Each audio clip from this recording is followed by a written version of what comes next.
പഞ്ചായത്ത് അംഗങ്ങൾ ഉൾപ്പെടെ വിവിധ രാഷ്ട്രീയ പ്രസ്ഥാനങ്ങളിലെ നേതാക്കന്മാർ ഉൾപ്പെടെ പ്രിയങ്കരായ മാളയിലെ പ്രിയപ്പെട്ട ജനങ്ങൾ, ജനാധിപത്യ വിശ്വാസികൾ ഉൾപ്പെടെയുള്ളവരെ, ഞാൻ കൊടുങ്ങല്ലൂരിലെ ഫ്ലാഗ് ഓഫ് കൂടി കഴിഞ്ഞിട്ടാണ് ഇങ്ങോട്ട് വന്നത്. ഇന്ന് സംസ്ഥാനത്തെമ്പാടും KSRTC ഡിപ്പോകൾക്ക് മുമ്പിൽ ഇത്തരത്തിലുള്ള ഉദ്ഘാടനങ്ങൾ മന്ത്രിമാരും MLA-മാരും KSRTCയുടെ വിവിധങ്ങളായ വളരെ ഉയർന്ന ഉദ്യോഗസ്ഥന്മാരെല്ലാവരും പങ്കെടുക്കുന്ന ഉദ്ഘാടനം നടന്നുകൊണ്ടിരിക്കുകയാണ്. മെയ് മാസം 18-നാണ് സംസ്ഥാന ഗവൺമെൻറ് സത്യപ്രതിജ്ഞ ചെയ്ത് മന്ത്രിസഭ അധികാരമേറ്റത്. ആദ്യ ക്യാബിനറ്റിലെടുത്ത ഏറ്റവും സുപ്രധാനമായ തീരുമാനമാണ് ജൂൺ മാസം 15-ാം തീയതി മുതൽ UDF സർക്കാർ അധികാരം ലഭിച്ച ഇന്ദിരാ ഗ്യാരണ്ടിയിലെ ആദ്യ ഇനങ്ങളിലൊന്ന് KSRTCയിലെ സൗജന്യ യാത്ര നടപ്പിലാക്കുമെന്ന തീരുമാനം ആദ്യ ക്യാബിനറ്റിലെടുത്ത ഏറ്റവും ആദ്യത്തെ തീരുമാനങ്ങളൊന്നാണ്. തെരഞ്ഞെടുപ്പ് സമയത്ത് പറഞ്ഞ വാഗ്ദാനമാണ്. അത് അടുത്ത തെരഞ്ഞെടുപ്പിന് പോകുന്ന സമയത്തല്ല, തെരഞ്ഞെടുപ്പ് കഴിഞ്ഞ അധികാരമേറ്റാൽ ഏറ്റവും ആദ്യം തന്നെയാണ് ആ വാഗ്ദാനം നടപ്പിലാക്കുന്നതെന്നുള്ള ഉറച്ച ബോധ്യത്തോടുകൂടിയാണ് ശ്രീ VD സതീശൻ നേതൃത്വം കൊടുക്കുന്ന VD സതീശൻ സർക്കാർ, കേരളത്തിലെ UDF സർക്കാർ ഈ തീരുമാനമെടുത്ത് മുന്നോട്ട് വരുന്നത്. ഈ തീരുമാനം പ്രഖ്യാപിക്കുന്ന സമയത്ത് ഒരുപാട് വിമർശനങ്ങൾ പല കോണിൽ നിന്നും ഉയർന്നു വന്നു. ഇതോടുകൂടി KSRTC എന്ന സംവിധാനമായി തകർന്നു പോകും.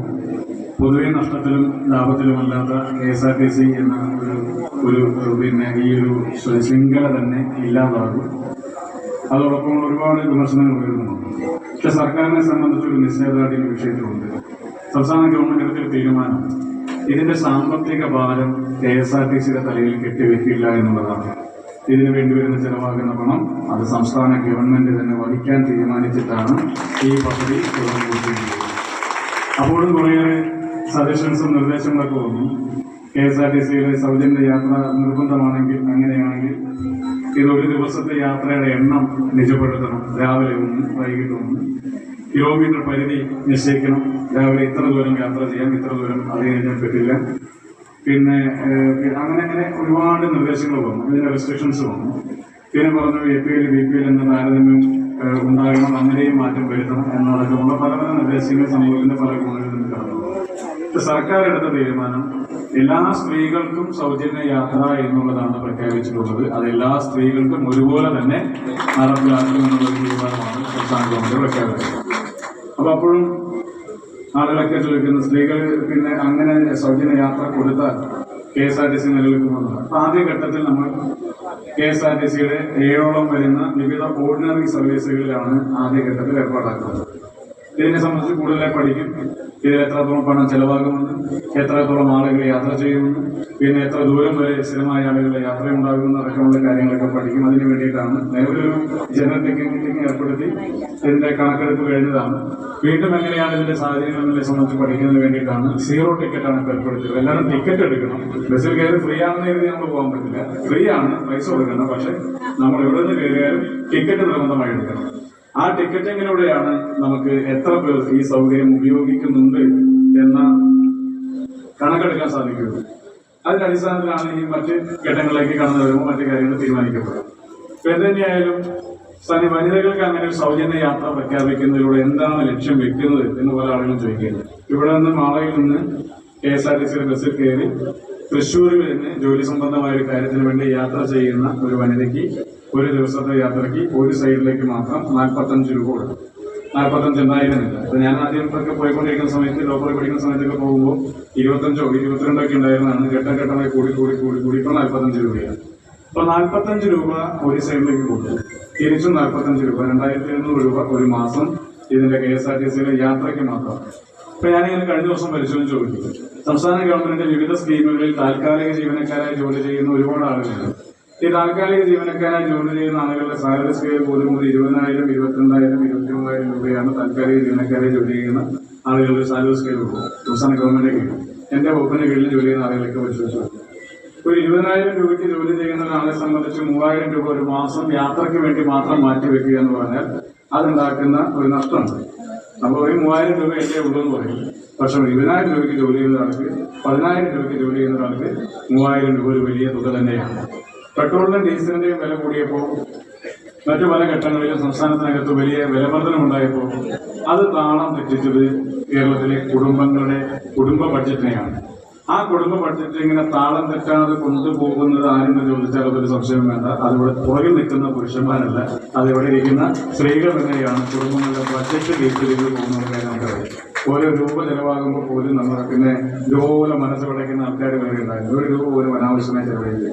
അപ്പൊ അവരെ സംബന്ധിച്ച്, വീട്ടമ്മമാരെ സംബന്ധിച്ച് അവരുടെ കയ്യിൽ നിന്ന് ഇതുപോലെ ജോലിക്ക് പോകുമ്പോൾ, മറ്റു പല ജോലിക്ക് പോകുമ്പോൾ, പ്രധാനമായും ജോലിക്ക് പോകുമ്പോൾ സംഘടിത മേഖലയിൽ, അസംഘടിത മേഖലയിൽ, സർക്കാർ മേഖലയിലൊക്കെ ജോലി ചെയ്യുന്ന ആളുകളെ സംബന്ധിച്ച്, അല്ലെങ്കിൽ സ്വകാര്യ മേഖലയിലൊക്കെ ജോലി ചെയ്യുന്ന ആളുകളെ സംബന്ധിച്ച് ശമ്പളത്തിൽ നിന്ന് ഒരു 3000 രൂപ ഒരു മാസം മാറിപ്പോകുന്നത് ലാഭിക്കാൻ വേണ്ടി കഴിഞ്ഞാൽ ഒരു മാസം 3000 രൂപ വീതം ഒരു വർഷം ഏതാണ്ട് ഒരു 36,000 രൂപ ലാഭിക്കാൻ വേണ്ടി കഴിഞ്ഞാൽ അതൊരു കുടുംബത്തിന്റെ ബഡ്ജറ്റിൽ അത് ഉണ്ടാക്കുന്ന ഒരു വലിയ മാറ്റം ഉണ്ട്. ചെറിയ രീതിയിൽ ഇടപെടൽ മാത്രമാണ് സംസ്ഥാന ഗവൺമെന്റ് ചെയ്യുന്നത്. ഒരു വലിയ മാറ്റം ഉണ്ടാക്കുന്നത് തന്നെയാണ്.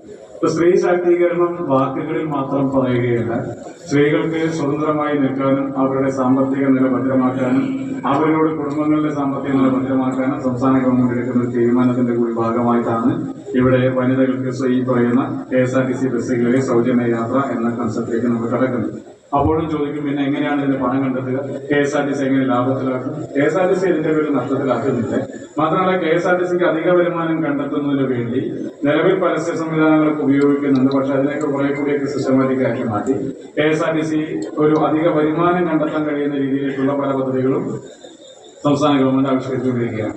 അപ്പൊ അങ്ങനെ ഘട്ടം ഘട്ടമായി ഈ പദ്ധതി നടപ്പിലാക്കുകയും ഘട്ടം ഘട്ടമായി KSRTCയെ ലാഭത്തിൽ കൊണ്ടുവരികയും ചെയ്യുക എന്നൊരു വലിയ ഉദ്ദേശമാണ് സംസ്ഥാന ഗവൺമെന്റിനെ സംബന്ധിച്ചുള്ളത്. അത് ഈ സംസ്ഥാനത്തിന്റെ ജനങ്ങളോടുള്ള ഒരു കമ്മിറ്റ്മെന്റിന്റെ കൂടി ഭാഗമായിട്ടാണ് നമ്മൾ ഈ പദ്ധതി മുന്നോട്ട് കൊണ്ടുപോകുന്നിരിക്കുക എന്ന് പറയുന്നത്. അപ്പൊ സ്ത്രീകളെ സംബന്ധിച്ച് സംസ്ഥാന ഗവൺമെന്റ് എടുത്ത ഈ തീരുമാനം ഇത് നടപ്പിലാക്കുമോ നടപ്പിലാക്കില്ല എന്നൊക്കെ ഒരുപാട് ആക്ഷേപങ്ങൾ ഉണ്ടായിരുന്നെങ്കിൽ കൂടി ഞാൻ തുടക്കത്തിൽ പറഞ്ഞതിനാണ് ആവർത്തിക്കുന്നത്. നമുക്ക് 5 വർഷ കാലാവധിക്കുള്ളിൽ നടപ്പിലാക്കിയാൽ മതി എന്നുള്ളതാണ് പൊതുവെ ഒരു ധാരണ. പ്രകടന പത്രികയിൽ ഒരു കാര്യം പറഞ്ഞാൽ തെരഞ്ഞെടുപ്പ് ജയിച്ച അധികാരമേറ്റ അത് 5 വർഷം കഴിയുമ്പോഴേക്ക് നടപ്പിലാക്കിയാൽ പോലെ എന്നുള്ളതാണ് മുൻകാല സർക്കാരുകളുടെ ഒരു ചിന്തയെങ്കിൽ ഈ സർക്കാരിന്റെ ചിന്തയിൽ വ്യത്യാസമുണ്ട്. വാക്ക് പറഞ്ഞിട്ടുണ്ടെങ്കിൽ അത് ഏറ്റവും ആദ്യം പൂർത്തീകരിക്കുക എന്ന് തന്നെയാണ്. അപ്പൊ അതുകൊണ്ട് ആ പദ്ധതി നമ്മളായി കൊണ്ടുപോവുക. അപ്പൊ പിന്നെ പറയും, ഓർഡിനറി സർവീസുകൾ കുറവല്ലേ? പല ഓർഡിനറി സർവീസുകൾ കുറഞ്ഞിട്ടുണ്ട്. ഇപ്പൊ മാളയിൽ പോലും ഓർഡിനറി സർവീസുകൾ ഒരുപാട് കുറഞ്ഞിട്ടുണ്ട്. ശരിയോ? മാളയിൽ പോലും ഓർഡിനറി സർവീസ് ഒരുപാട് കുറഞ്ഞിട്ടുണ്ട്. ചില സർവീസുകളൊക്കെ ലാഭത്തിലുള്ള സർവീസുകളായിരുന്നു. ഞാനിങ്ങനെ പരിശോധിച്ച് നോക്കിയപ്പോൾ ഡ്രൈവർമാർ ഉൾപ്പെടെ ഒരുപാട് എണ്ണം കുറവുണ്ട്. അപ്പൊ അതൊക്കെ നമുക്ക് പരിഹരിക്കണം. എന്നിട്ട് സർവീസുകൾ വീണ്ടും പുനരാരംഭിക്കണം. ഇപ്പൊ മാളയിൽ നിന്ന് ഈ KSRTC ഡിപ്പോന്റെ ഒരു പ്രത്യേകത, ഇത് ചെറിയ ഡിപ്പോയാണ്. പക്ഷെ കേരളത്തിൽ ഏറ്റവും കൂടുതൽ ഫാസ്റ്റ് പാസഞ്ചർ ബസ്സുകൾ ഒരു ഗ്രാമപ്രദേശത്തെ ഡിപ്പോയിൽ നിന്ന് തലസ്ഥാന നഗരിയിലേക്ക് യാത്ര പുറപ്പെടുന്ന ഒരു ഡിപ്പോ ഉണ്ടായിരുന്നത് അത് ഈ മാളയിൽ ഡിപ്പോയിൽ നിന്നാണ്. അതിന്റെ കാരണം മാളയിൽ നിന്ന് അന്ന് ജയിച്ചു പോയിരുന്ന ജനപ്രതിനിധി ഒന്നുകിൽ കേരളത്തിന്റെ പ്രതിപക്ഷ നേതാവായിരിക്കും, അതല്ലെങ്കിൽ അദ്ദേഹം കേരളത്തിന്റെ മുഖ്യമന്ത്രിയായിരിക്കും. ലീഡർ K കരുണാകരന്റെ കാലം മുതൽ അങ്ങനെയാണ്. ഇപ്പൊ മാളയിലേക്കാണ് തലസ്ഥാനം നിങ്ങൾ മാളയിലേക്ക് ഒഴുകി വരുന്ന ഒരു കാലമാണ്. അപ്പൊ മാളയിലേക്ക് ആളുകൾക്ക് വരണം, മാളയിൽ നിന്ന് ആളുകൾക്ക് പോകണം. അപ്പൊ ഒരുപാട് KSRTC സർവീസുകൾ ഉണ്ടായിരുന്നു. ആ കാലമൊക്കെ മാറി. അപ്പൊ അത്രത്തോളമൊന്നുമല്ല, ഒരുപാട് പുരോഗതി ഉണ്ടാകേണ്ട ഒരു ഡിപ്പോ അത്ര പുരോഗതിയിലേക്ക് പോയില്ല. നമുക്ക് ഇവിടെയും ഒരുപാട് മാറ്റം വരുത്താനുണ്ട്. മാളയിലും കുറച്ചധികം ഞാൻ KSRTC വകുപ്പ് മന്ത്രിയുടെ ഞങ്ങൾ ക്യാബിനറ്റിൽ തൊട്ടടുത്തായിരിക്കും.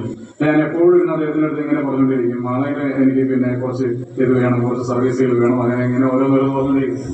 അദ്ദേഹത്തോട് പറഞ്ഞ അവസാനം ഒരു ശല്യം സഹിക്കേണ്ട പോകും, നിങ്ങൾ പിന്നെ മന്ത്രി എഴുതി കൊണ്ടുവന്നാൽ മതി, എല്ലാം തന്നില്ലെങ്കിലും കുറച്ച് ഘട്ടം ഘട്ടമായിട്ട് നമുക്ക് തുടങ്ങാമെന്നൊരു കാര്യം ഇങ്ങനെ പറഞ്ഞു വെച്ചിട്ടുണ്ട്. അപ്പൊ നമുക്കത് മാളയിൽ നിന്ന് നേരത്തെ ലാഭത്തിലുണ്ടായിരുന്ന സർവീസുകൾ ലിസ്റ്റ് എടുത്ത് അത് ആരംഭിക്കാനുള്ള പരിശ്രമം ഉണ്ടാകും. ഗ്രാമപ്രദേശങ്ങളാണ്, എല്ലാം ഗ്രാമപ്രദേശങ്ങളാണ്. ഇതിന് ചുറ്റും കിടക്കുന്ന എല്ലാ സർവീസുകളും പോകുന്ന സ്ഥലങ്ങളും ഗ്രാമപ്രദേശങ്ങളാണ്. ഇവിടെ നിന്ന് ജോലിക്ക് പോകുന്ന ഒരാൾ തിരിച്ചു വരണമെങ്കിൽ ഒരു ബസ് സർവീസിലുണ്ട്. ഞാനിപ്പോൾ ഏതാണ്ടത്തോളാണല്ലോ മന്ത്രിയായിരുന്നു, നമുക്ക് സർക്കാർ വണ്ടിയൊക്കെ ആയിരുന്നു. നമ്മൾ അതിന് മുമ്പ് ബസ്സിനല്ല പറഞ്ഞില്ലേ. തൃശ്ശൂരിൽ നിന്ന് ഞാൻ രാത്രി പുറപ്പെടാൻ വേണ്ടി 8:30 മണിയുടെ ഫാസ്റ്റ് പോയി കഴിഞ്ഞാൽ പിന്നെ വരാൻ വേണ്ടി കൊരട്ടി വന്ന് കൊരട്ടയിൽ നിന്ന് ആരെങ്കിലുമൊക്കെ വിളിച്ചു വരുത്തി ആരെങ്കിലും ബൈക്കായിട്ട് വന്നൊക്കെയാണ് ഞാൻ വന്നിരുന്നത്. അപ്പോൾ ഞാൻ വരുമ്പോഴും എൻ്റെ കൂടെ തന്നെ കൂടെ യാത്ര ചെയ്ത് ഒരുപാട് ആളുകൾ ആ സമയത്ത് ഞാൻ കാണാറുണ്ട്. ആലുവയിൽ പോയി തിരിച്ചു വരുമ്പോൾ ആലുവയിൽ നിന്ന് തിരിച്ചു വന്ന മാളയിലേക്ക് ബസ്സില്ലെങ്കിൽ, പ്രത്യേകിച്ച് കൂടുതൽ വഴിക്ക് ബസ്സില്ലെങ്കിൽ വരാനൊക്കെ ഉണ്ടാകുന്ന പ്രയാസങ്ങൾ കാണുന്നത്. വൈകുന്നേരം 6 മണി കഴിഞ്ഞാൽ മാളയിൽ നിന്ന് കുളൂരിലേക്ക് ബസ്സില്ല, മാളയിൽ നിന്ന് അന്നമനയിലേക്കുള്ള ബസ്സിന്റെ കുറവാണ്, കൊയ്യിലേക്ക് തന്നെ വളരെ കുറച്ചാണ്. അപ്പൊ എല്ലാ പ്രദേശത്തേക്കും ഈ പ്രശ്നം അനുഭവിക്കുന്നുണ്ട്. ഒരുപാട് നിവേദനങ്ങൾ വേറെയും വന്നു. മാളയിൽ നിന്ന് ആ സമയങ്ങളിൽ ബസ് വേണം, മാളയിൽ നിന്ന് രാവിലെ മറ്റു സ്ഥലങ്ങളിലേക്ക് ബസ് സർവീസുകളും, മാളയിലേക്ക് വൈകുന്നേരം മറ്റു പ്രധാനപ്പെട്ട സ്ഥലങ്ങൾ. അപ്പോൾ നമ്മുടെ ബസ് ഇപ്പോൾ തിരുവനന്തപുരത്ത് നിന്ന് പിന്നെ നമ്മുടെ മുഖ്യമന്ത്രി ഉദ്ഘാടനം ചെയ്തു. അതിനുശേഷം എല്ലാ കേന്ദ്രങ്ങളിലും ആരംഭിച്ചു. ഇപ്പോൾ സൗജന്യ യാത്ര ഏറെക്കുറെ ആരംഭിച്ചു തുടങ്ങി. നമുക്കും മാളയിലെ ഈ ഉദ്ഘാടനം കഴിഞ്ഞ് നമ്മുടെ ഈ ബസ്സിൽ സ്ത്രീകളൊക്കെ കയറി നമുക്കൊരു സൗജന്യ യാത്ര ഒന്ന് തുടങ്ങാം. ഈ ബസ്സിൽ കയറാതെ മാറി നിന്നാൽ കയറാതെ മാറി നിൽക്കലുണ്ടാവുകയുള്ളൂ. അതുകൊണ്ട് ആരും മാറി നിൽക്കരുത് എന്നുള്ളതാണ് എനിക്ക് അതിനകത്ത് സൂചിപ്പിക്കാനുള്ള പ്രധാനപ്പെട്ട കാര്യം. ചെയ്യുന്നത് നല്ല ജനങ്ങൾക്ക് നല്ലത് ചെയ്യുന്നത് തെറ്റാണ് എന്നാണ് വിമർശിക്കുന്നതെങ്കിൽ ആ തെറ്റി സർക്കാർ ഒരു ദിവസം ഒരു 10 എണ്ണം വെച്ചെങ്കിലും നിയമം ചെയ്യും എന്നതാണ് എനിക്ക് സൂചിപ്പിക്കാനായിട്ടുള്ളത്. അതിലൊന്നും ഒരു തരത്തിൽ പോലുമുള്ള വിട്ടുവീഴ്ചകളില്ലാതെ സംസ്ഥാന ഗവൺമെന്റിന്റെ നയങ്ങൾക്കും സംസ്ഥാന ഗവൺമെന്റിന്റെ നിലപാടുകൾക്കും അനുസരിച്ച് സംസ്ഥാന ഗവൺമെന്റിന്റെ നേതൃത്വം വഹിക്കുന്ന മുന്നണിയുടെയും നിലപാടുകൾക്കനുസരിച്ച് ഈ സംസ്ഥാനത്തിന്റെ വികസന പ്രവർത്തനങ്ങൾ നമ്മൾ മുന്നോട്ട് കൊണ്ടുപോകും. ഈ സംസ്ഥാനത്തെ മുഴുവൻ ജനങ്ങളെയും ചേർത്ത് പിടിച്ച് തന്നെ മുന്നോട്ട് പോകുവാനാണ് വി.ഡി. സതീശൻ സർക്കാർ തീരുമാനിച്ച് മുന്നോട്ട് പോകുന്നത്. കേരളത്തിലെ ജനങ്ങൾ വലിയ പ്രതീക്ഷയോടുകൂടിയാണ് നമ്മുടെ മുഖ്യമന്ത്രിയുടെ ഓരോ പ്രസ്താവനകളെയും അദ്ദേഹത്തിന്റെ ഡിസിഷൻസിനെയൊക്കെ നോക്കിക്കാണുന്നത്. അതൊരു വിശ്വാസമാണ്. KSRTC ബസ് ഒരു പുതിയ ബസ് ഇറക്കാനായിട്ട് ഒരു 40 ലക്ഷം ചിലവൊക്കെയാണ് ഒരു ബസ് ഇറക്കാനായിട്ട് ഏറ്റവും പരമാവധി വരുന്നത്. നമ്മുടെ ഗവൺമെന്റ് പല CSR പദ്ധതികളും അതോടൊപ്പം തന്നെ ഉള്ള സംവിധാനങ്ങളൊക്കെ പിന്നെ തീരുമാനിക്കപ്പെടുന്നുണ്ട്. ഒരു KSRTCയിലേക്ക് നമ്മുടെ സംസ്ഥാനത്തിനകത്ത് സാമ്പത്തികമായി സഹകരിക്കാൻ തയ്യാറുള്ള ആളുകളുണ്ടെങ്കിൽ ഈ പദ്ധതി കേരളത്തിലെ ജനങ്ങൾ ഏറ്റെടുത്ത് കഴിഞ്ഞു എന്നുള്ളത് തന്നെയാണ് ഞാൻ മനസ്സിലാക്കുന്നത്. എല്ലാവർക്കും പിന്നെ സൗജന്യം എല്ലാവർക്കുമല്ല, പ്രിയപ്പെട്ട വനിതാ അമ്മമാർക്ക്, സഹോദരിമാർക്ക്, പെങ്ങന്മാർക്ക്, നമ്മുടെ കൊച്ചനുജത്തിമാർക്ക്, അവർക്കെല്ലാവർക്കും, നിങ്ങൾ പുരുഷന്മാർക്കില്ല, നിങ്ങൾ ടിക്കറ്റ് കൊടുക്കേണ്ട യാത്ര ചെയ്യാം, അവർക്കെല്ലാവർക്കും സൗജന്യ യാത്ര ആശംസകൾ നേർന്നുകൊണ്ട് എന്റെ വാക്കുകൾ ചേർക്കുന്നു. നന്ദി, നമസ്കാരം.